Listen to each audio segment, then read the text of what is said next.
लोगों के लिए एक इम्पोर्टेंट अनाउंसमेंट है कि हमारा टीचर्स डे पे 3 डे का फ्री क्लास आ रहा है। जी हाँ, 5 सितंबर को टीचर्स डे है। तो 5, 6 और 7 सितंबर 3 दिन हमारे यहाँ फ्री क्लास होगा, जो कि नौमांश के ऊपर है कि नौमांश से कैसे देखना है मैरिज और रिलेशनशिप का पूरा एनालिसिस कैसे करना है, कैसा स्पाउस होगा, मैरिड लाइफ कैसा रहेगा। और जो उसमें सबसे इंपॉर्टेंट फोकस होगा वो मैरिज टाइमिंग पे होगा।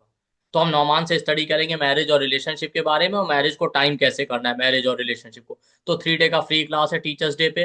5 सितंबर, 6 और 7 सितंबर, 5 से 7 सितंबर तक होगा। और 9 PM से 11 PM के बीच में रात में क्लास होगा। और ये क्लास कंप्लीटली फ्री है सभी के लिए, इसका कोई चार्ज नहीं लिया जाएगा, और क्लासेस जूम के थ्रू ऑर्गेनाइज की जाएंगी। तो आप हमारे यहाँ वीडियो के डिस्क्रिप्शन बॉक्स और कमेंट सेक्शन में जाएंगे तो आपको व्हाट्सएप और टेलीग्राम ग्रुप का लिंक मिलेगा। आप उस ग्रुप को ज्वाइन कर लीजिए, वहीं पे आपको क्लास की बाकी इन्फॉर्मेशन और आपको जूम लिंक मिल जाएगा। तो सभी लोग इसका बेनिफिट उठा सकते हैं। कंप्लीटली फ्री क्लास है टीचर्स डे के लिए। जैसा आप लोगों को पता है कि हमारे यहाँ रेगुलर फ्री क्लास आती रहती है, और हमारे यहाँ फ्री क्लास भी हम लोग उसी तरीके से लेते हैं जैसे पेड क्लास। फ्री क्लास का कंटेंट भी हमारे यहाँ पेड की तरह ही होता है। ऐसा नहीं फ्री के नाम पे कोई टाइम पास हो। तो आप इसका बेनिफिट उठा सकते हैं और ज़्यादा से ज़्यादा लोगों तक इसको शेयर कीजिए, जिससे कि वो भी फ्री क्लास का बेनिफिट उठा पाए। तो हम इसमें स्पेशल फोकस रखेंगे मैरिज टाइमिंग के ऊपर, बाकी भी चीज़ें स्टडी करेंगे नौमान से मैरिज और रिलेशनशिप के बारे में।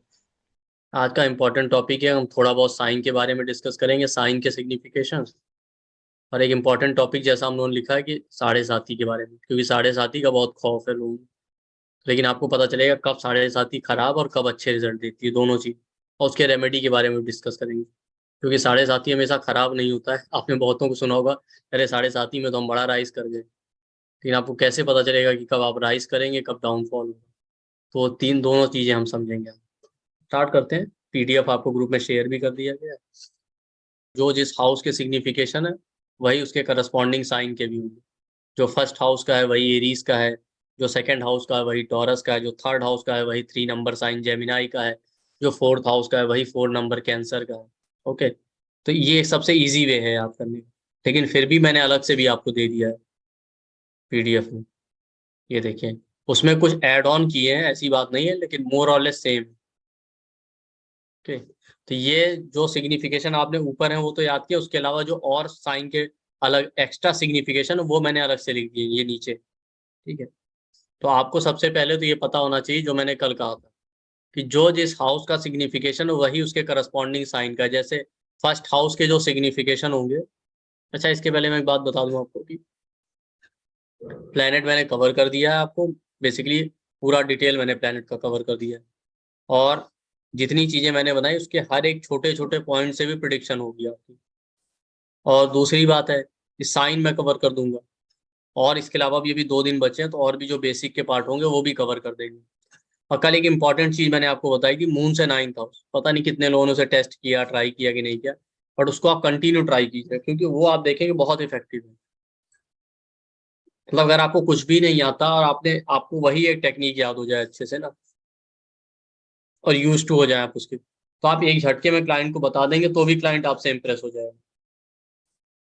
वो ऐसा टेक्निक है। और ऐसा नहीं कि उससे केवल आपको इच्छा पता चलेगी। अब आप सोच रहे होंगे अरे इच्छा जान के करेंगे भी। अरे इच्छा का मतलब है कि समस्या है।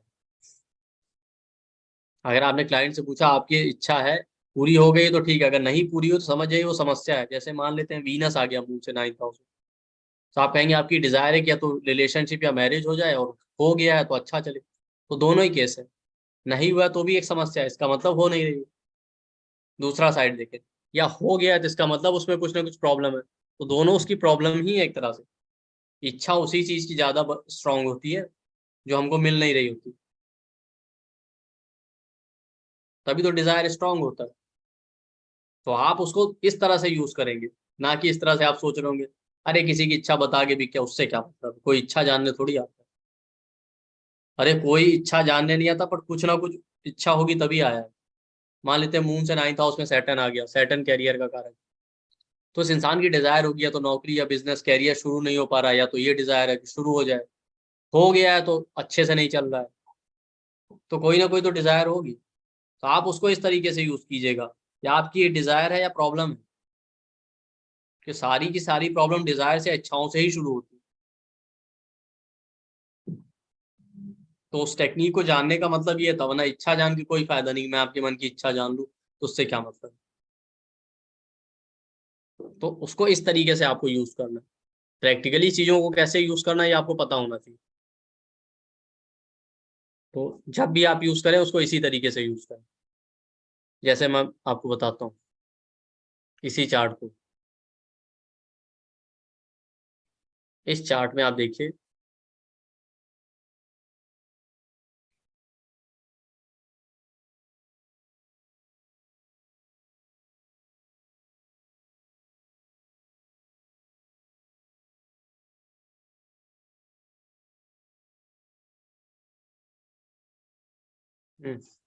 मून से यहाँ पे मून बैठा है, मून से 9th हाउस अगर देखिए, 7 8 9, मून से 9th हाउस आ जाएगा 7th हाउस। तो इसकी 7th हाउस रिलेशनशिप का है, मैरिज का। दूसरा वहां बैठा है सैटर्न। तो इस इंसान के या तो कैरियर शुरू नहीं हो पा रहा होगा, या इसका कैरियर है पर स्टेबल नहीं है। 7th हाउस मैरिज या रिलेशनशिप का है। या तो मैरिज हुई नहीं है, या रिलेशनशिप हो नहीं पा रहा है, या हो गया है तो उसमें प्रॉब्लम है मैरिड लाइफ। तो दोनों इसकी इच्छाएं होंगी, मैरिज हो गया है, रिलेशनशिप है तो अच्छे से चले, नहीं है तो हो जाए। इस तरीके से आपको यूज करना है इस टेक्निक। मजेदार बात ये, अगर ये प्रॉब्लम जान गए तो रेमेडी कैसे करें, ये सोचने वाली बात है।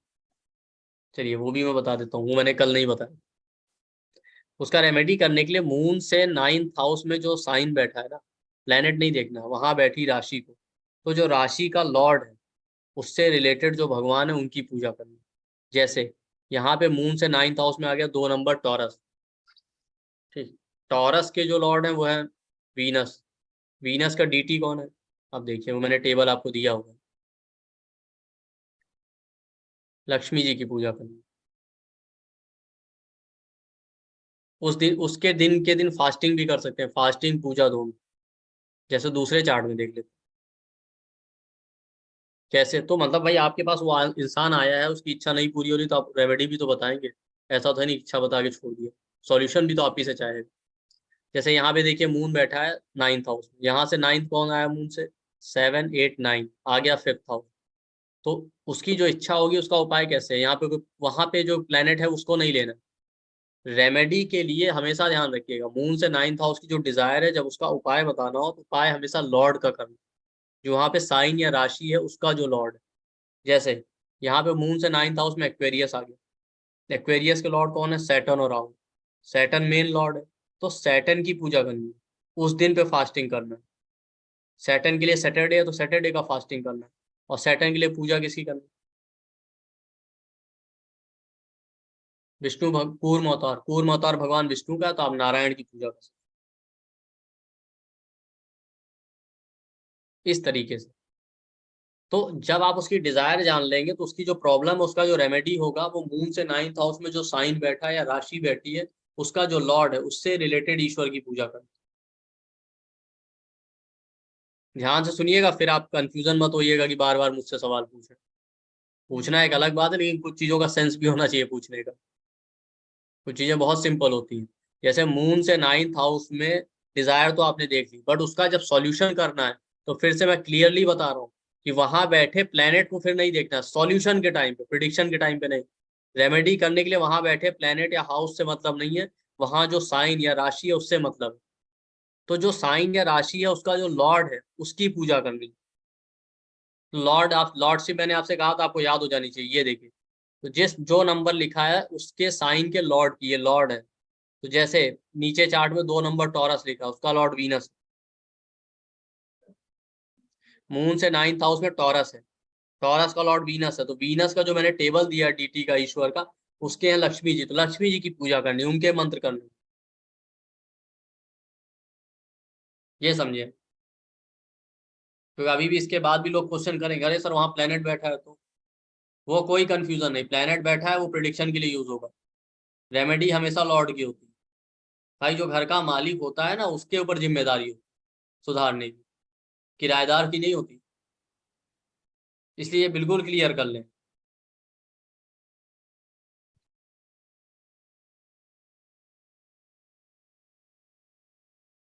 चलिए अब आ जाते हैं साइन पे। ये देखिए मैंने आपको कल कहा था जो फर्स्ट हाउस के सिग्निफिकेशन है वही 1 नंबर यानी एरीज के। जो सेकंड हाउस के हैं वही 2 नंबर यानी टॉरस के, जो थर्ड हाउस के हैं वही 3 नंबर साइन यानी जेमिनाई के, जो फोर्थ हाउस के हैं वही 4 नंबर साइन कैंसर के। इस तरीके से 12 तक आ गए।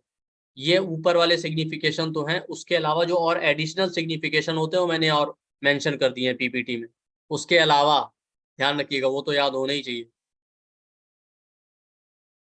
उसके अलावा जो सिग्निफिकेशन वो ये है, उस सिग्निफिकेशन वो याद कर लिए, उसके अलावा जो एक्स्ट्रा है। तो एरीज का है एग्रेशन, गुस्सा, पैशन, जोश, इम्पल्सिव, उतावलापन, सडन, अचानक, इनसिक्योर फील करना, न्यू बिगिनिंग कुछ नया शुरू करना, फोकस होना बहुत, ब्रेन और हेड को रिप्रेजेंट करता है। टॉरस साइन को मैं कल डिटेल में करूंगा, आज मैंने लिख दिया है और किस लिए लिखा वो भी अभी बताता हूँ। टॉरस आपका वैल्यू है, किस चीज को आप ज्यादा वैल्यू करते हैं। आपका वेल्थ है, स्पीच है, टॉक किस चीज के बारे में बात करते हैं, फेस है, आईज है, टीथ है। जेमिनाई छोटी यात्राएं, एफर्ट, डिप्लोमेसी है, पॉलिटिक्स, शोल्डर कंधों को, नेक को रिप्रेजेंट करता है। अभी इसके बाद एक मजेदार चीज मैं आपको बताऊंगा, आप कहेंगे कि आपने एस्ट्रोलॉजी ऐसे नहीं सुनी, इस तरीके से तो हमने नहीं किया था कभी। कैंसर का इमोशन, पीस, प्रॉपर्टी, मदर, इनप्रेडिक्टेबल। इनप्रेडिक्टेबल का मतलब होता है जिनका कोई भरोसा नहीं कब क्या करेंगे। कैंसर वालों का कोई भरोसा नहीं। चीटिंग है, उनके साथ चीटिंग होगा। चेस्ट है, बॉडी पार्ट में, लंग्स है। लियो के सेक्रीफाइस है जीवन में। किड्स बच्चे, ईगो घमंड, education, discipline, respect, love affair, digestion. डिजी वर्गो कन्या का disease, job, hard work, conflict, लड़ाई झगड़े, कोर्ट केस। ये सेलिबेसी है। वाई आपको दिख नहीं रहा होगा, एक सेकंड में स्क्रीन छोटी करके देख। हाँ, कोई बात नहीं, मैं कर दूंगा। SECELIBACY, सेलिबेसी मतलब होता है जो ब्रह्मचर्य या अकेले रहना।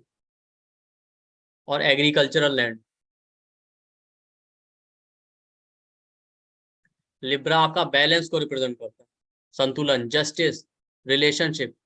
पिकी होता है लिब्रा बहुत, जो है हर चीज को सोच समझ के, बहुत नखरे होते हैं लिब्रा के। जिनका लिब्रा लगन होगा वो नखरे बहुत होंगे, कोई भी चीज स्वीकार नहीं करेंगे, बहुत सोच समझ के किसी चीज को लेंगे। चेकलिस्ट मतलब ही नखरे होता है। कंप्लीशन, वो चीज जो आपको लगता है कि आपको कंप्लीट करेगी। Kidney, reproductive part. स्कॉर्पियो यानी वृश्चिक राशि का ट्रांसफॉर्मेशन, जीवन में उतार चढ़ाव बहुत है, ups and down. In loss ससुराल वाले, इनहेरिटेंस पैतृक संपत्ति, occult astrology, palmistry, numerology. Sudden अचानक होना जीवन में, ओवर थिंकिंग बहुत ज्यादा सोचना, एंजाइटी चिंता करना, मिस्टेक्स गलतियां करना। इंट्यूजन, इंट्यूजन मतलब कहते हैं सिक्स सेंस जिसे आप कहते हैं, पहले से कुछ भी होने से पहले उसका आभास हो जाए। बॉडी पार्ट में एनस और रेक्टम, गुदामार्ग जहाँ पाइल्स फिस्टुला होता है। सेजिटेरियस धनु के जो और सिग्निफिकेशन हुए हैं, रिलीजन धर्म, टीचर गुरु, फादर पिता, हायर नॉलेज गाइडेंस देना किसी को। और बॉडी पार्ट में थाइज। कैप्रिकॉन मकर के जो है हार्ड वर्क करना, हम्बल, इंसल्ट होना, career, knee joint body part में घुटनों को। एक्वेरियस कुंभ के जो सिग्निफिकेशन हुए हैं, डिजायर इच्छाएं, income, obsession, friends, Elder siblings बड़े भाई बहन, शॉर्टकट। कुंभ राशि वाले शॉर्टकट बहुत मारते हैं, जुगाड़ू होते हैं। पाइसिस मीन राशि का hospital, foreign land, bedroom, comfort, sleep, let go करना। लेट गो करने का मतलब होता है भगवान भरोसे छोड़ देना। जिनका मीन लगन होगा, मीन राशि होगी, पाइसिस लगन या मून साइन हो जिनका, वो चीजों को भगवान भरोसे छोड़ के चलते हैं। तो ये और सिग्निफिकेशन हो गए ऊपर वाले। ऊपर वाले कुछ इसमें रिपीट भी हुए, बाकी ज्यादातर इसमें मैंने नए ऐड, वो दोनों आपको पता होने चाहिए। नहीं याद है तो PDF आपके सामने। अब इसको यूज कैसे करेंगे। आप हमेशा कंफ्यूज रहते हैं, चार्ट आया तो देखें कहाँ से। नहीं, आपको पता तो चल गया साइन, और अभी तक मैंने 9 प्लैनेट बताए, लेकिन कंफ्यूजन आपका ये रहता है कि इससे कुछ बता तो पा नहीं रहे। अभी तक आपको 2 दिन बाद भी यही लग रहा हो कि इतने प्लैनेट पढ़ लिए लेकिन प्रिडिक्शन कैसे कर। मैं आपको जो टेक्निक दूंगा उसको अगर आपने मास्टर कर लिया ना, तो आप एक लाइन में इंसान की लाइफ का पूरा स्टोरी जान जाए। और केवल अपने बारे में ही नहीं जान पाएंगे, अपने पूरे खानदान के बारे में जान जाएंगे। आपके फादर के बारे में, आपके मदर के बारे में, आपके भाई बहनों के बारे में, बच्चों के बारे में।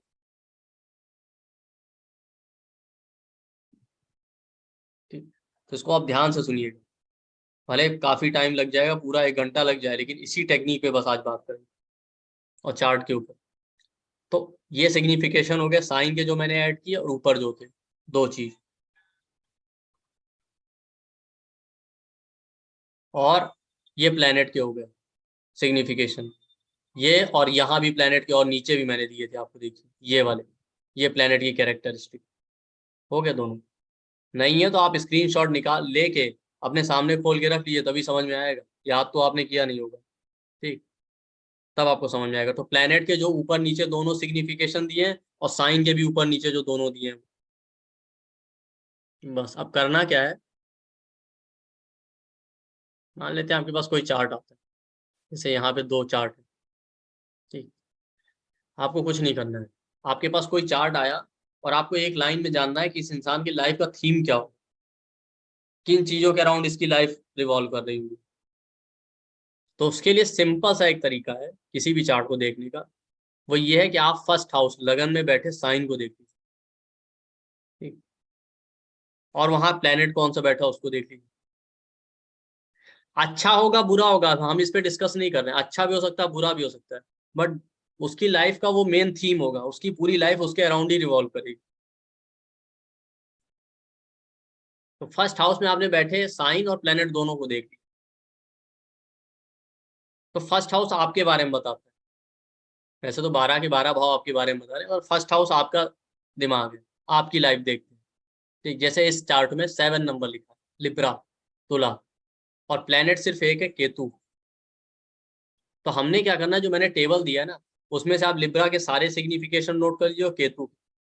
अब आप देखेंगे इस इंसान का जीवन इन्हीं चीजों के अराउंड घूमता रहेगा पूरा जीवन, अच्छा बुरा जो भी होगा बस उसके अराउंड। आते हैं लिब्रा का क्या है, 7 नंबर, देखते हैं ऊपर, रिलेशनशिप। लिब्रा का सिग्निफिकेशन वो होंगे जो 7th हाउस के, relationship, business, reproductive part. Reproductive part कुछ भी प्रजनन अंग जो होते हैं मेल फीमेल दोनों के, जैसे फीमेल के केस में यूटरस है, ओवरी है, मेल के केस में जो है टेस्टीज है, जो कुछ भी है, जितने रिप्रोडक्टिव पार्ट, प्राइवेट पार्ट, और किडनी है। अब क्या होगा, इस इंसान की लाइफ का ये थीम बन गया, रिलेशनशिप उसकी लाइफ का पूरा फोकल पॉइंट बन जाएगा। मैरिज हो नहीं रहा होगा, या मैरिज में देर हो रही होगी, या मैरिड हो चुका है बट कोई ना कोई समस्या आ रही, किसी ना किसी तरीके से इसका मैरिड लाइफ और रिलेशनशिप इसके जीवन का पूरा थीम बन जाए। या रिलेशनशिप मतलब किसी से भी रिलेशनशिप, या ये इंसान हमेशा ये सोचेगा कि हमारे सबसे संबंध अच्छे बने रहे, ये हमेशा ये कोशिश करेगा। तो रिलेशनशिप पूरी इसकी लाइफ का एक थीम बन गया। बिजनेस, हो सकता है इसकी इच्छा हो बिजनेस करने की, कर ना पा रहा हो, कर रहा है तो बिजनेस चल नहीं रहा, या हो सकता है बहुत ही अच्छा चल रहा हो, बट पूरा लाइफ अब इसका बिजनेस के इर्द गिर्द घूमेगा। रिप्रोडक्टिव पार्ट, किडनी, हो सकता है किडनी को लेके कुछ प्रॉब्लम हो, या रिप्रोडक्टिव पार्ट में कोई प्रॉब्लम हो। ये सारी चीजें मिलेंगी आपको बॉडी पार्ट से रिलेटेड, आप इससे बीमारी भी देख लेंगे और उसका लाइफ का बाकी थीम।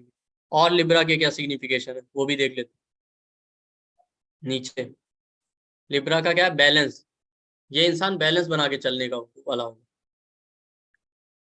रिलेशनशिप आगे, पिकी, ऐसे लोगों के नखरे बहुत होते हैं, पिकी या चेकलिस्ट हो, कुछ भी होगा तो बहुत सोचे समझेंगे, जल्दी कुछ स्वीकार नहीं करेंगे।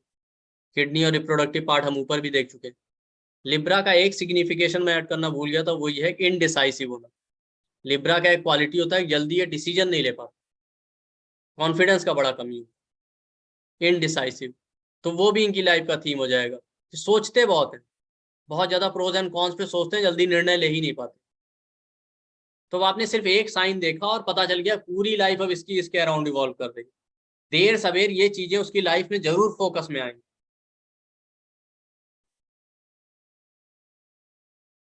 है ना सिंपल। आप अपने चार्ट में देखिए कौन से नंबर का साइन, और आप देखिए आपकी लाइफ में वो चीजें अब तक फोकस में आई है कि नहीं। जिनका एज हो गया है ठीक ठाक, उनकी लाइफ में तो आ चुका होगा। इसी तरीके से वहां प्लेनेट को देख लीजिए, कोई भी चार्ट आता है आप ये देख के नोट कर लीजिए, निकाल प्लेनेट कौन सा बैठा है। प्लेनेट बैठा है केतु, प्लेनेट कौन सा है, केतु। केतु के भी अब देखते हैं, वो भी उसकी लाइफ का थीम होंगे। केतु के सिग्निफिकेशन कुछ तो ऊपर लिखे हमने, कुछ नीचे, दोनों। ये देखिए, केतु क्या है? स्पिरिचुअलिटी, आध्यात्मिकता, मोक्ष, occult, astrology, palmistry, numerology, mistakes, past life. अब क्या होगा, इस इंसान का आध्यात्म की तरफ इंटरेस्ट ज्यादा होगा, मोक्ष की तरफ इंटरेस्ट ज्यादा होगा, एस्ट्रोलॉजी, पामिस्ट्री, यंत्र मंत्र तंत्र में इच्छाएं ज्यादा होंगी। या तो इंटरेस्ट होगा या किसी ना किसी तरीके से ये चीजें लाइफ में आ जाएंगी। किसी ने तंत्र कर दिया मेरे ऊपर, किसी ने जादू कर दिया कोई, या ये खुद ही सीख रहे हैं। मिस्टेक्स बहुत करेगा, इसको लगेगा पास्ट लाइफ से मेरा कोई कनेक्शन। और देखिए नीचे, ये भी इसकी लाइफ का थीम होगा। बहुत बड़ी बड़ी सोचेगा, हाइट मतलब ऊंची सोच है। मतलब मैंने क्या बताया था ना, केतु के जितने मैंने प्लेनेट का क्वालिटिकल एक्सप्लेन किया है, वो सारा आपको मिल जाएगा। जो प्लेनेट बैठा है उस प्लेनेट के रिगार्डिंग ये मैंने एक्सप्लेन किया है। जैसे हाइट का मतलब मैंने क्या बताया था, लंबी सोचते हैं, ऊंची, बड़े बड़े सपने होते हैं। अनरियलिस्टिक, ख्याली पुलाव बना रहे हैं। लिबरेशन, मोक्ष, स्पिरिचुअलिटी हम जानते हैं। डिटैचमेंट, सबसे दूर होना। इंट्यूजन, सिक्स सेंस बहुत अच्छा है, कुछ भी पहले से आभास हो जाएगा। कंफ्यूज रहते हैं हमेशा, मतलब ऐसे लोगों के साथ आप तो कंफ्यूज होंगे, खुद तो ये कंफ्यूज होते हैं, आपको भी कंफ्यूज करते हैं। ओके। मिस्टेक्स बहुत करते हैं, एनालिटिकल होते हैं, बाल की खाल उधेड़ना। तो प्लेनेट जो यहाँ लिखे हैं सिग्निफिकेशन, यहाँ से देख लीजिए, अदरवाइज मैंने रिकॉर्डिंग में डिटेल में एक्सप्लेन किया है। तो केतु के जो भी सिग्निफिकेशन होंगे वो इस इंसान के बिहेवियर में आपको मिल जाएंगे, या इस इंसान की लाइफ का थीम होंगे। तो ये बिल्कुल सिंपल है। बस साइन के आप नोट कर लीजिए, कोई चार्ट आता है। अगर नहीं याद है तो बस साइन के नोट कर लीजिए, जो नंबर का साइन और प्लेनेट का आप बता दिए। पूरा लाइफ उसका उसके अराउंड इवॉल्व करे। देर सवेर वो चीजें लाइफ में फोकस में आ ही जाएंगी।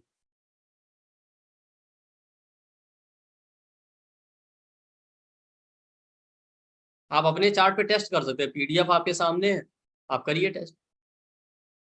उससे रिलेटेड बॉडी पार्ट में आपको प्रॉब्लम होगी, जैसे हमने भी बताया था इसको लेकर। सर अभी हैंड मत रेस कीजिए, लास्ट में मौका मिलेगा तो कीजिएगा, अभी समझ तो लीजिए।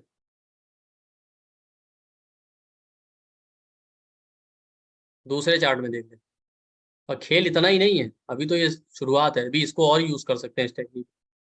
8 नंबर है, इस चार्ट में कोई प्लेनेट नहीं है फर्स्ट हाउस। अच्छा एक चीज मैं और बताना भूल गया था। जो प्लेनेट बैठा है उसके सिग्निफिकेशन तो आप देखेंगे ही देखेंगे, वो किस हाउस का लॉर्ड है उसके भी सिग्निफिकेशन मिलेंगे फोकस में। जैसे केतु बैठा है, केतु के सिग्निफिकेशन तो आप देख रहे हैं, बट केतु इस चार्ट में किस हाउस का लॉर्ड है? सेकंड हाउस का, स्कॉर्पियो का।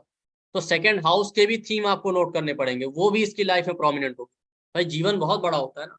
तो सेकंड हाउस किन किन चीजों का है? Family, bank balance, food habit, savings, वो भी इसकी लाइफ का थीम होगा। तो तीन चीजें मिल गई, लिब्रा के सिग्निफिकेशन, केतु के, और सेकंड हाउस के, क्योंकि सेकंड का लॉर्ड वो पूरा लाइफ अब इसका इसके अराउंड इवॉल्व करता है।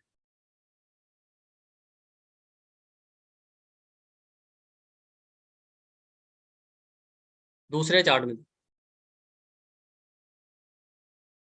दूसरे चार्ट में 8 नंबर, यहाँ पे लगन में क्या, फर्स्ट हाउस में 8 नंबर। इस इंसान का जीवन किन चीजों के अराउंड रिवॉल्व करेगा?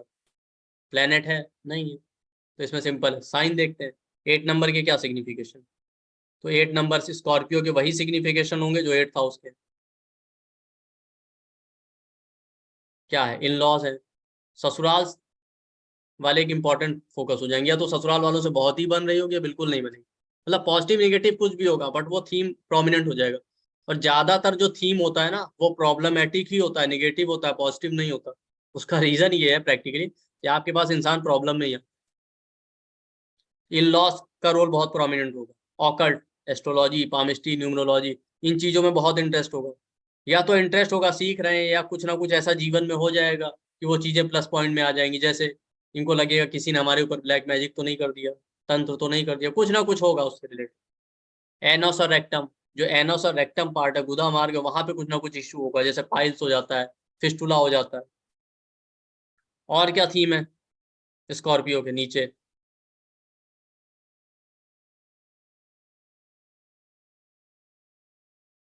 और देखिए, ट्रांसफॉर्मेशन, जीवन में उतार चढ़ाव बहुत होते हैं ऐसे लोगों के, emotional transformation, ups and down. Inheritance, पैतृक संपत्ति को लेके कुछ ना कुछ होगा, या तो बहुत सारी मिली होगी या मिली नहीं रही होगी, कुछ ना कुछ चल रहा होगा। सडन, जीवन में हमेशा इनके सडन ही कुछ ना कुछ होता है। जिसका स्कॉर्पियो लगन बन जाए उसके जीवन में कुछ भी फिक्स नहीं होता, प्लान तरीके से नहीं होता, अनएक्सपेक्टेड तरीके से होगा। हमेशा ये आदमी कहेगा कि हम जो प्लानिंग करते हैं वो तो कभी होता ही नहीं। ओवर थिंकिंग, सोचते बहुत हैं लोग।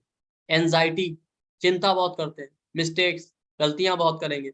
इंट्यूजन, सिक्स सेंस इनका भी बहुत स्ट्रांग होता है, पहले से फील हो जाएगा क्या होने वाला है। एनस और रेक्टम, प्लैनेट था नहीं, स्कॉर्पियो केवल साइन था। अब इसकी पूरी लाइफ इन्हीं चीजों के अराउंड इवॉल्व करेगी। स्कॉर्पियो सदा दुखी मिलते हैं आपको, हमेशा परेशान। मतलब लोगों के पास प्रॉब्लम आती है, ये खुद प्रॉब्लम के पास चल के जाते हैं, आप समझ लीजिए, जिसका स्कॉर्पियो लगन बन जाए। मतलब ये ढूंढते हैं, अगर इनके जीवन में सब कुछ ठीक ठाक चल रहा हो ना, ये ढूंढते हैं कि सब सही कैसे चल रहा है, कुछ गड़बड़ होना चाहिए। तो ये समझ में आ गया ना टेक्निक, कि बस आपको अपने फर्स्ट हाउस में बैठे साइन देखने, उसके सिग्निफिकेशन, प्लेनेट के सिग्निफिकेशन, और जो प्लेनेट के लॉर्डशिप है उस हाउस के सिग्निफिकेशन। सिंपल है, और आप बिल्कुल क्लियर आपको निकल आएगा। मतलब एक एक लाइन से आपको पूरी लाइफ का थीम पता चल गया। मैं एक बार फिर से रिपीट कर देता हूँ, भले इजी है लेकिन फिर भी। आपको क्या करना है, जो साइन लिखा है उसके सिग्निफिकेशन फर्स्ट हाउस में, जो प्लेनेट लिखा है उसके सिग्निफिकेशन, और वो प्लेनेट किस हाउस का लॉर्ड है उस हाउस के सिग्निफिकेशन। जैसे यहाँ फर्स्ट हाउस में 7 नंबर लिब्रा था, हमने लिब्रा के सिग्निफिकेशन देखे। केतु है तो केतु के सिग्निफिकेशन देखे, और केतु स्कॉर्पियो का लॉर्ड है, सेकंड हाउस में स्कॉर्पियो, सेकंड हाउस के सिग्निफिकेशन। वो इस इंसान की लाइफ का थीम बन जाएंगे, पूरी लाइफ उसके अराउंड रिवॉल्व करेगी आपकी, जिसका चार्ट है, क्योंकि फर्स्ट हाउस आपका होता है।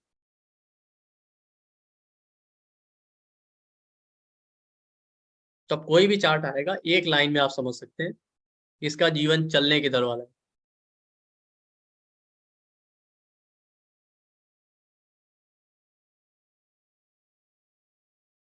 और बात ये नहीं, अब इससे आपने अपना तो देख लिया, अब इसको हम और यूज कर सकते हैं, मजा तो इसमें है। जैसे अब आपको देखना है अपने लाइफ पार्टनर की लाइफ का क्या थीम होने वाला है, या आपकी मैरिड लाइफ। तो क्या करेंगे, सेम इसी तरीके से 7th हाउस में जो साइन या प्लेनेट बैठे हैं ना, उनके सिग्निफिकेशन देखने हैं। आपको पता चल जाएगा आपकी मैरिड लाइफ या लाइफ पार्टनर की लाइफ किन चीजों के अराउंड घूमने वाली। जैसे यहाँ 7th हाउस में क्या आ गया, एरीज। ठीक वैसे ही करना है प्रोसेस फर्स्ट हाउस की तरह। 7th हाउस में एरीज आ गया, एरीज के सिग्निफिकेशन। राहु बैठा है तो राहु के सिग्निफिकेशन। राहु किस हाउस का लॉर्ड है, 5th हाउस का, 5th हाउस के सिग्निफिकेशन। और आपके पूरा जो आपका लाइफ पार्टनर होगा उसकी पूरा जीवन उन्हीं चीजों के अराउंड रिवॉल्व करेगा, और आपकी मैरिड लाइफ में वही चीजें ज्यादा प्रोमिनेंट। आपको अपनी मैरिड लाइफ और अपने लाइफ पार्टनर की लाइफ का फोकस या थीम जानना है। 7th हाउस में बैठे साइन के सिग्निफिकेशन, प्लेनेट के सिग्निफिकेशन, और प्लेनेट की लॉर्डशिप देख लीजिए, किस हाउस का स्वामी है उसके सिग्निफिकेशन, पता चल जाएगा। जैसे इसमें देखते हैं, एरीज है, हेल्थ। हेल्थ एक इंपॉर्टेंट फोकस हो जाएगा, या तो स्पाउस की हेल्थ अच्छी नहीं होगी या बहुत ही अच्छी होगी। हेड, और नीचे भी एरीज के हैं, एरीज के सिग्निफिकेशन सबसे कम। एग्रेशन, स्पाउस बहुत गुस्से वाला होगा, बहुत पैशनेट होगा।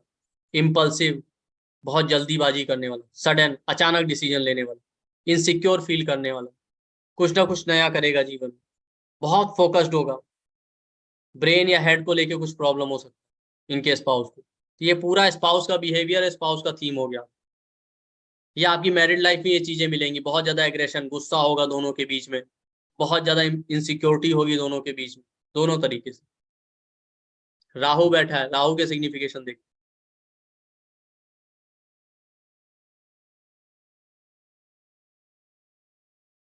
राहु है फॉरेन लैंड, स्पाउस फॉरेनर हो सकता है, या शादी के बाद आप फॉरेन जा सकते हैं। फॉरेन कल्चर, दूसरे धर्म का, दूसरे रिलीजन का हो सकता है। और भी राहु के सिग्निफिकेशन।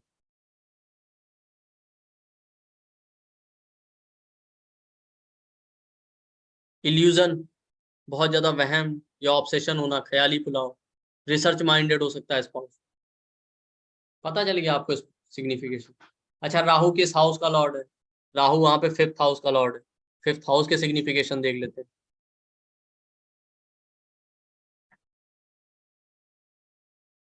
5th हाउस है बच्चों का, लव अफेयर का, हो सकता है लव मैरिज हो, बच्चों पे उसका ध्यान बहुत होगा आपके स्पाउस का, या बच्चे नहीं हो रहे होंगे इसलिए बच्चों को लेके कोई समस्या होगी। एजु बस एजुकेशन, पढ़ाई लिखाई पे ध्यान ज्यादा होगा। उनको डाइजेशन और अपर बैक का प्रॉब्लम हो सकता है, पीठ में दर्द या कुछ भी, पेट खराब हो सकता है आपके स्पाउस का। आपका पूरा मैरिड लाइफ का थीम पता चल गया ना। तब इससे आसान कोई टेक्निक है ही नहीं चार्ट रीड करने।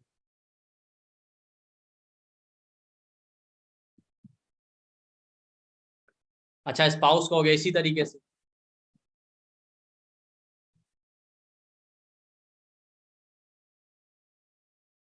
इसी तरीके से आप सबका देख सकते हैं। फादर का देखना है तो इसी तरीके से 9th हाउस, मदर का देखना है तो 4th हाउस में बैठे प्लेनेट और साइन के सिग्निफिकेशन, बच्चों की लाइफ का देखना है तो 5th हाउस। सबका निकल गया ना। मदर इन लॉ का देखना है तो 10th house, father in law का देखना है तो 3rd हाउस में बैठे साइन ऑफ प्लेनेट। मतलब ऐसा कोई रिलेटिव नहीं बचा फिर आप जिसका नहीं देख सकते। 1st हाउस से आप अपना, 7th हाउस से अपने लाइफ पार्टनर का, 9th हाउस से अपने पिता का, 4th हाउस से अपनी माता का, 5th हाउस से अपने बच्चों का, 10th हाउस से मदर इन लॉ का, 9th हाउस से father in law, sorry 3rd house से फादर इन लॉ। अच्छा, बच्चों को लेके कुछ डाउट होगा लोगों को, सर एक नहीं दो हुए तो क्या होगा? तो 5th हाउस से पहले बच्चे का, 7th हाउस से दूसरे बच्चे का, 9th हाउस से तीसरे बच्चे का।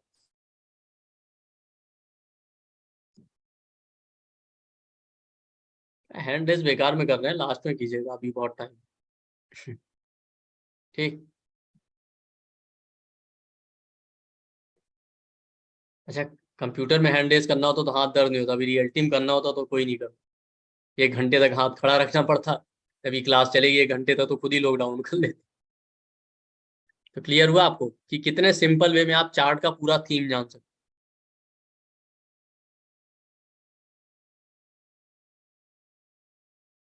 चलिए, जैसे इस चार्ट में फादर का देखिए, 9th हाउस में साइन और प्लेनेट देखिए, प्लेनेट है नहीं है। साइन कौन सा है? कैंसर। कैंसर के सिग्निफिकेशन देखते हैं, हमारे पास है। कैंसर का क्या सिग्निफिकेशन होगा? जो 4th हाउस का होगा। घर उनके लाइफ में एक इंपॉर्टेंट इश्यू है, तो प्रॉपर्टी में, घर या प्रॉपर्टी, या तो बहुत प्रॉपर्टी होगी या तो प्रॉपर्टी के लिए परेशान होंगे। गाड़ियों पे फोकस बहुत होगा, या तो गाड़ी होगी या तो नहीं होगी। मेंटल पीस, जीवन में सुकून चाहते हैं, या तो वाकई बहुत सुकून होगा या नहीं होगा, दोनों हो सकता है। मदर पे ध्यान बहुत होगा, मदर से बहुत अटैचमेंट होगा। हैप्पीनेस, जीवन में सुख। चेस्ट में कोई इशू हो सकता है, फीमेल है तो ब्रेस्ट में, मेल्स है तो लंग्स में, लंग्स फीमेल में भी हो सकता है। और क्या है कैंसर का सिग्निफिकेशन?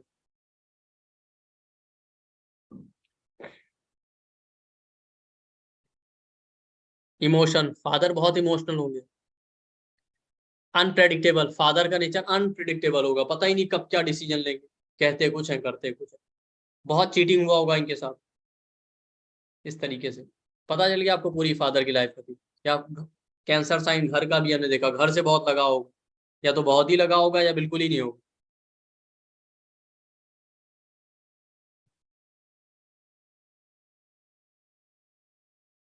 हालांकि और भी डिटेल में चार्ट देखना पड़ेगा, लेकिन सबसे सिंपल टेक्निक ये है शुरू करने की। तो सर 1 मिनट देना मेरे को। जी सर। जो जिज्ञासु सर की कुंडली मिलान की क्लास में, उनकी क्लास चालू हो गई है। प्लीज आप यहाँ से लीव करके वहां चले जाइए। Thank you. हाँ सर। ठीक है। ओके, तो इस तरीके से आप देख सकते हैं। मदर की लाइफ का देखना है तो आप मदर की लाइफ का देखिए। इसके बाद हम 7.5 के बारे में पढ़ेंगे। मदर की लाइफ का जो है, वो 4th हाउस में बैठे साइन और प्लैनेट देखिए कैसे। यहाँ पे देखते हैं इस चार्ट में, 4th हाउस में आ गया एक्वेरियस और मार्स आ गया। तो एक्वेरियस के सिग्निफिकेशन देख लेंगे, मार्स के देख लेंगे, क्लियर हो जाएगा। उससे पता चल जाएगा मदर की लाइफ में क्या चीजें फोकस में होने वाली।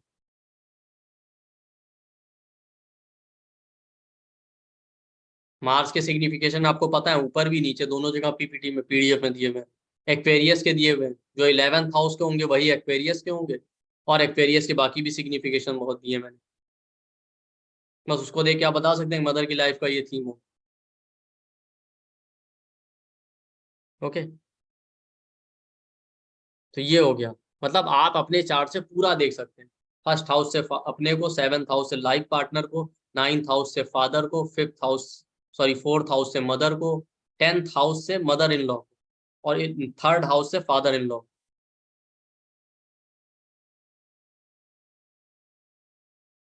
अब आ जाते हैं हॉट टॉपिक, साढ़े साथी।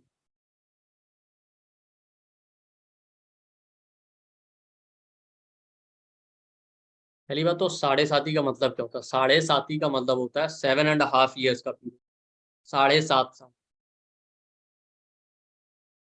तो क्या साढ़े साथी होती कब है? आपको देखना होता है कि आपके चार्ट में मून यानी चंद्रमा कहाँ बैठा। क्लियर? मून का पोजीशन हमने देखा, जैसे कल देखा था, मून से 9th हाउस देख लीजिए, तो मून का पोजीशन हमने पहले देखा था।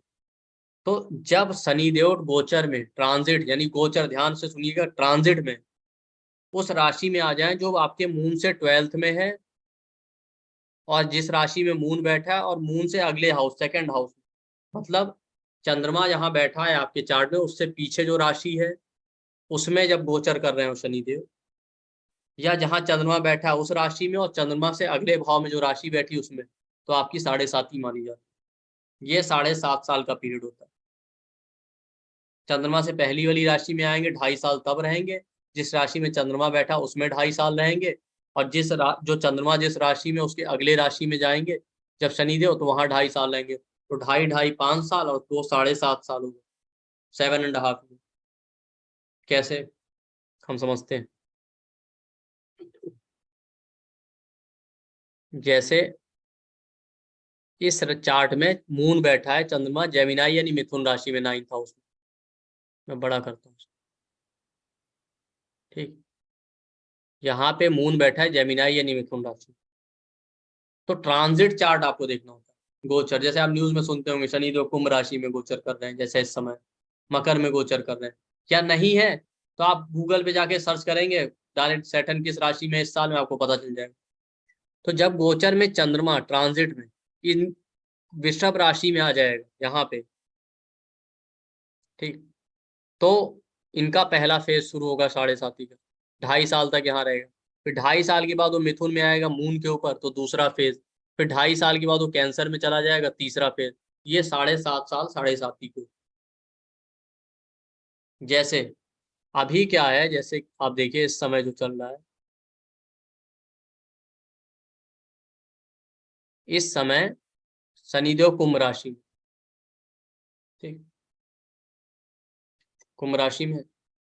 तो जिनका चंद्रमा कुंभ राशि में होगा, ठीक है, पिछले 2.5 साल भी उनका साढ़े साथी चल रहा होगा, जब शनिदेव उसके पीछे रहे होंगे मकर राशि में। फिर अभी कुंभ में आ गए तो दूसरा फेज शुरू हो गया 2.5 साल का, और जब मीन में जाएंगे तो फिर से तीसरा फेज शुरू होगा, फाइनल फेज। इस तरीके से। तो जहां आपके चार्ट में मून बैठा है, जब शनिदेव गोचर करते हुए उसके पीछे वाली राशि में, मतलब 12वें भाव में, और जहां पे मून बैठा उसके ऊपर, और फिर 2.5 साल बाद मून से अगली राशि में चले जाएंगे। ये 7.5 साल साढ़े साथी को।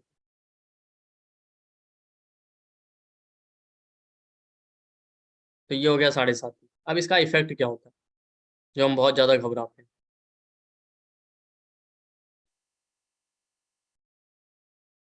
जनरल इफेक्ट क्या होता है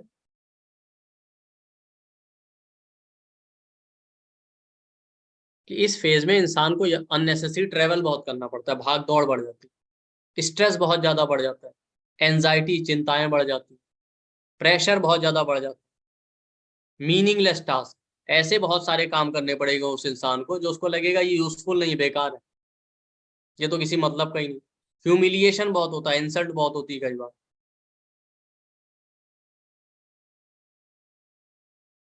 तो ये एक कॉमन रिजल्ट होता है, और वर्कलोड बहुत बढ़ जाएगा।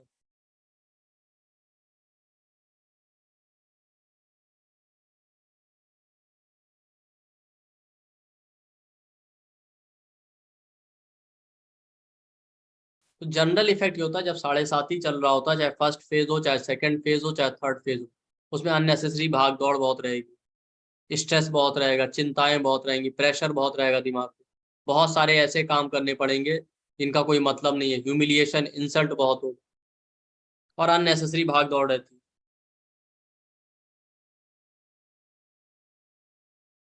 इंसान के अंदर आलस बहुत आने लगता है, लेजीनेस। तो ये जनरल इफेक्ट होता है उस 7.5 साल।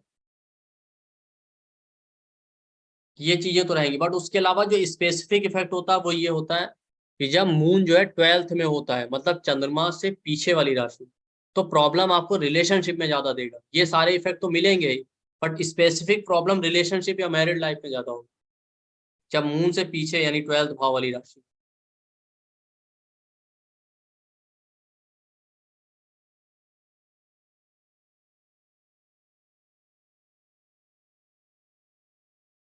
और जब मून के ऊपर आ जाएगा तो हेल्थ पे ज्यादा इफेक्ट डालेगा। और जब सेकंड हाउस में होगा मून से, तो कैरियर पे ज्यादा इम्पैक्ट डालेगा। ये इफेक्ट तो तीनों फेज में मिलेंगे, बट फर्स्ट फेज में जो स्पेसिफिक इफेक्ट मिलेगा वो मिलेगा रिलेशनशिप में प्रॉब्लम। फिर जब मून के ऊपर आएगा सेकंड फेज में, तो हेल्थ का प्रॉब्लम। और जब सेकंड हाउस में आएगा मून से, तो कैरियर में ज्यादा प्रॉब्लम।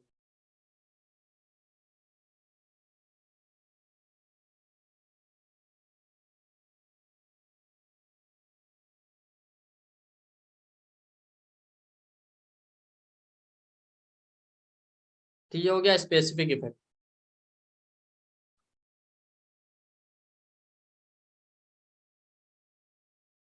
आप अक्सर देखेंगे जैसे ही 7.5 शुरू होता है ना, तो इंसान को लगता है अरे जो काम हम कर रहे हैं तो बेकार है, बिना मतलब के। जितना काम आप करते हैं उतना रिजल्ट नहीं मिलता, मेहनत ज्यादा होती है, काम कम, तो रिजल्ट कम आता है। अननेसेसरी चिंताएं बनी रहती, बहुत सारी ऐसी यात्राएं, बहुत सारे ऐसे काम करने पड़ेंगे जिनका कोई मतलब ही नहीं है, बिना मतलब के। ये पूरे 7.5 में रहे। अच्छा, स्पेसिफिक क्या होता है? जब मून के पीछे 12th हाउस में ट्रांजिट कर रहा हो, तो क्या होता है कि हमारे रिलेशनशिप में कुछ ना कुछ इशू आते रहते हैं, अपने पर्सनल रिलेशनशिप में, मैरिड लाइफ में भी और वैसे भी। और होता क्या है कि उस 2-2.5 साल में हम रिलेशनशिप पे पूरा जोर लगाते हैं, पूरा हमारा फोकस रिलेशनशिप पे ही होता है, कुछ गड़बड़ तो नहीं हो जाएगी, गड़बड़ तो नहीं हो जाएगी। या बहुत सारे ऐसे लोगों की हम हेल्प करते हैं कि जो हेल्प के लायक नहीं होते, ये सोच के हम हेल्प करते हैं। जब moon 12th house, sorry, Saturn 12th house में ट्रांजिट कर रहा होता है मून से पीछे वाली राशि में, कि क्या पता हमें भी कभी जरूरत पड़ जाए, सोसाइटी में रहना है तो लोगों की हेल्प कर देनी चाहिए। इस चक्कर में आप बहुत लोगों की हेल्प करेंगे। फिर जैसे ही 2.5 साल बाद वो मून के ऊपर आएगा ना, तो क्या होगा कि आप डिटैच होने लगेंगे। आप कहेंगे जितने फेक रिलेशनशिप है इनसे दूर भागो।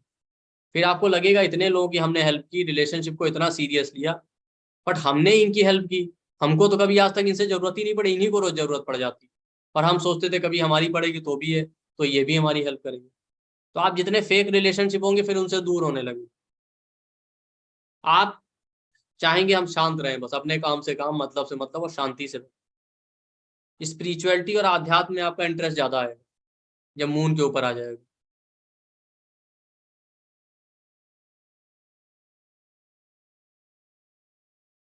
फिर जैसे ही यहाँ से निकल के मून से अगले हाउस में जाएगा, सेकंड हाउस में, तो आपको लगेगा अरे हम कुछ ज्यादा ही आध्यात्म और इन चीजों में चले गए, हमको कैरियर पे भी ध्यान देना चाहिए, तो पैसा वैसा भी। तब आपका एकदम फोकस कैरियर और पैसे पे चला आने लगे, क्यों? तब आपको लगेगा अरे क्यों, तब आपका कैरियर और पैसे का प्रॉब्लम दिखने लगेगा। तब आपको लगने लगेगा अरे नहीं नहीं, पैसे की भी जरूरत है, कैरियर में भी ट्रबल आ रहा है।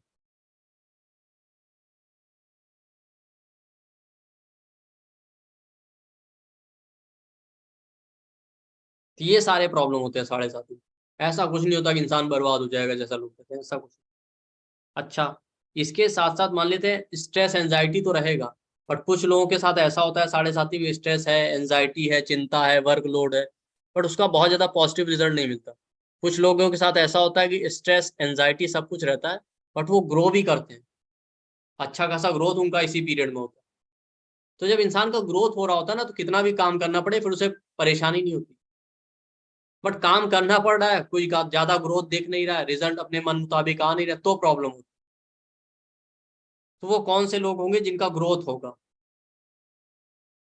उस केस में आप देखिए, अगर ड्यूरिंग 7.5 सैटर्न अगर उसी समय आपके चार्ट में जो जुपिटर है या वीनस है उसके ऊपर गोचर कर रहा हो या उसको देख रहा हो तो आपका ग्रोथ होगा। 7.5 ही आपके लिए गोल्डन पीरियड हो। जैसे मान लेते हैं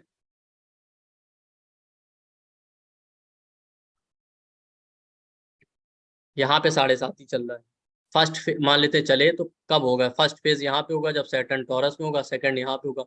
ये दोनों प्रॉब्लमेटिक है। थर्ड फेज कब आएगा? कैंसर में। तो जब थर्ड फेज चलेगा तो आप देखिए सैटर्न सीधे सामने 7वीं दृष्टि से जुपिटर को देखेगा। तो ये आखिरी फेज होगा 7.5 का, इसमें ग्रोथ होगा। सैटर्न की 3 दृष्टियां होती है, मैं आपको बता दूं, 3, 7 और 10। जहां बैठते हैं वहां से तीसरे हाउस को देखते हैं, 7वें को देखते हैं और 10वें को। मैं प्लेनेट की दृष्टियां कल बताऊंगा, वो बेसिक का पार्ट। लेकिन सैटर्न की आप समझ लीजिए। जैसे यहाँ पे सैटर्न बैठा है इस चार्ट में, तो ठीक सामने 7वें हाउस को देखेगा। 1, 2, 3, 4, 5, 6, 7, 7वें हाउस पे दृष्टि डालेगा। एक हो गई। और एक होती तीसरी दृष्टि, जहां बैठे हैं वहां से तीसरे हाउस। यहाँ बैठे हैं तो 1, 2, 3, तीसरे को डालेंगे। और एक होती 10वीं, जहां बैठते हैं वहां से 10th हाउस को देखते हैं। तो यहाँ से कहाँ देखेंगे? 1, 2, 3, 4, 5, 6, 7, 8, 9, 10। 10th आस्पेक्ट यहाँ पे हो गया, 10वीं दृष्टि। मतलब तीसरी यहाँ पे, 7वीं यहाँ पे, 10th यहाँ पे।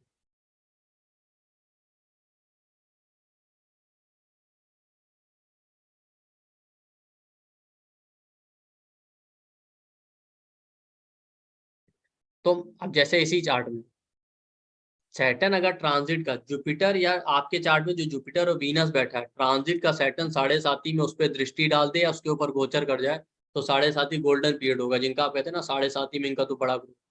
जैसे इसी चार्ट का हम एग्जाम्पल लें, फर्स्ट फेज जब होगा जब सैटर्न यहाँ रहेगा टॉरस में।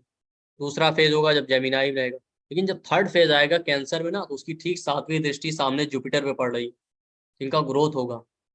और वीनस भी है यहाँ पे, वीनस और जुपिटर दोनों पे पड़ रही, बम्पर ग्रोथ होगा। या मान लेते हैं इनका जुपिटर वीनस यहाँ बैठा होगा, या जुपिटर नहीं वीनस जुपिटर में से कोई एक यहाँ होगा, और फर्स्ट फेज शुरू होता 7.5 का, तो भी इनका ग्रोथ होता। क्यों? सैटर्न की 3 दृष्टियां होती, तो 1, 2, 3, तीसरी दृष्टि इस पे पड़ती। या मान लेते हैं इनका 7.5 शुरू होता है जब सैटर्न यहाँ पे आया है और वीनस यहीं पे बैठा होता है इनके चार्ट, तो इनका ग्रोथ होता है। जुपिटर बैठा होता तो इनका ग्रोथ। क्या मान लेते हैं जुपिटर यहाँ पे है, जब सैटर्न यहाँ जाएगा सेकंड फेज में 7.5 के, तो जुपिटर पे बैठा है तो जुपिटर पे ही वो गोचर करेगा, तो ग्रोथ होगा। तो ड्यूरिंग 7.5 अगर सैटर्न, जुपिटर या वीनस जो आपके चार्ट में उनको एक्टिवेट कर दे, 3 में से कोई दृष्टि सैटर्न की उस पर पड़ जाए या सैटर्न उनके ऊपर ही आ जाए, तो आपके लिए 7.5 बहुत लकी पीरियड होगा, ग्रोथ होगा।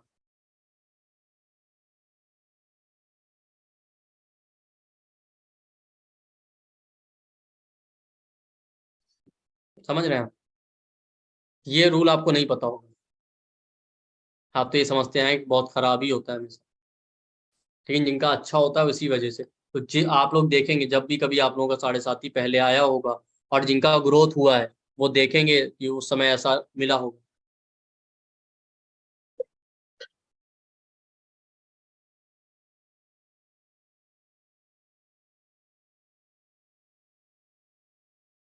अब रेमेडी देख लेते हैं, तब उसके बाद क्वेश्चन आंसर भी लेने हैं।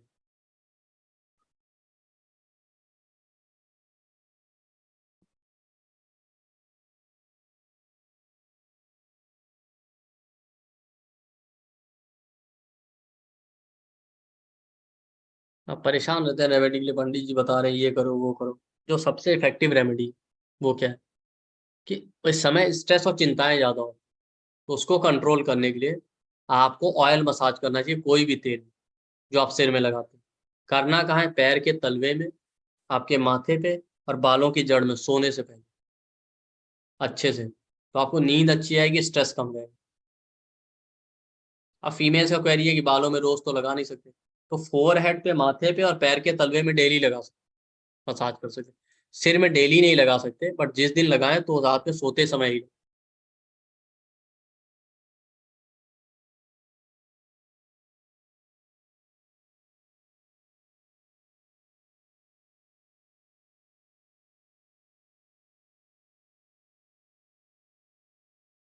दूसरा क्या है, सैटर्न को भगवान नारायण से रिलेट करो, तो आप ओम नमो नारायणाय का चैंटिंग कंटिन्यू कर सकते,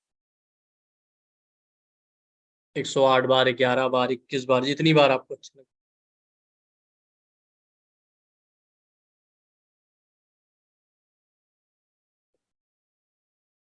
तीसरा रेमेडी क्या, जो कॉमन है, जो सबको पता है, हनुमान चालीसा का पाठ। और सबसे इंपॉर्टेंट एक रेमेडी है, वो प्राणायाम करें। मॉर्निंग वॉक और प्राणायाम जो करते हैं 7:30 में, उनको स्ट्रेस और एंजाइटी से बचे रहते हैं। और एक सबसे इंपॉर्टेंट प्रैक्टिकल रेमेडी, उस समय आपको लेजीनेस छोड़ के हार्ड वर्क ज्यादा करना चाहिए। जो ज्यादा मेहनत करते हैं उनको 7:30 में ज्यादा ट्रबल नहीं होता। भले ही आपको रिजल्ट कम मिल रहा, बट आप मेहनत कीजिए। क्यों? अभी नहीं तो कभी ना कभी उसका रिजल्ट मिलेगा। आप देखेंगे बहुत सारे काम आप 7:30 में करते हैं तो आपको लगता है अरे ये तो मीनिंगलेस है, इसका तो कोई मतलब ही नहीं। उस समय जो चीज आपको बेकार लगेगी, आप देखिएगा 7:30 खत्म होने का तो वही लगेगा अरे वो तो बड़ा काम का निकला। जो चीज हमने उस समय सीखा था वो तो आज बड़ा काम आ रहा है। इस तरीके से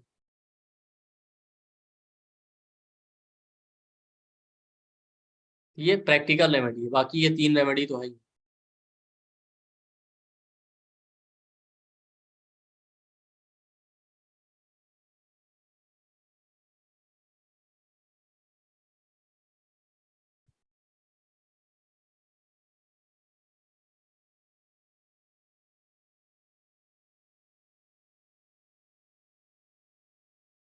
एक बार ये मैं आपको बता देता हूँ जुपिटर वाला रूल फिर से, कि देखिए अगर 7:30 जब चल रही हो, उसमें सैटर्न जो है जुपिटर या वीनस को एक्टिवेट कर दे, अपनी 3 दृष्टियां उसमें से कोई दृष्टि पड़ जाए आपके चार्ट में, जो जुपिटर और वीनस है, या उनके ऊपर से ही गोचर कर जाए, तो 7:30 आपके लिए गोल्डन पीरियड होगा, आपका ग्रोथ होगा। जैसे मान लेते हैं इस इंसान का 7:30 कब चालू होगा, जब सैटर्न या तो लियो में हो, मून से 1 हाउस पहले, या कैंसर वर्गो में हो, या लिब्रा में है। तो आप देखिए इनका ग्रोथ कब हो सकता है, जब फर्स्ट फेज होगा तो नहीं होगा, तब तो ट्रबल ही ट्रबल नहीं। लेकिन सेकंड फेज होगा तो इनका ग्रोथ होने के होगा। क्यों? आप देखिए वहां से 10th एस्पेक्ट वीनस के ऊपर पड़ेगा, 7वां, 8वां, 9वां, 10वां, 10वीं दृष्टि वीनस के ऊपर पड़ेगी। तो जब सेकंड फेज आएगा 7:30 का, तो इनको परेशानी नहीं होगी, या प्रॉब्लम रहेंगी बट इनका ग्रोथ भी होगा। क्योंकि सैटर्न की 10वीं दृष्टि पड़ेगी ना, आप देखिए 1, 2, 3, 4, 5, 6, 7, 8, 9, 10।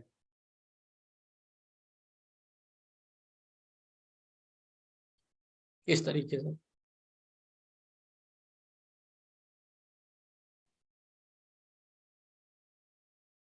तो ये हमेशा के लिए रख लीजिए कि किनके लिए 7:30 अच्छी हो सकती है, खराब नहीं होती सबके लिए।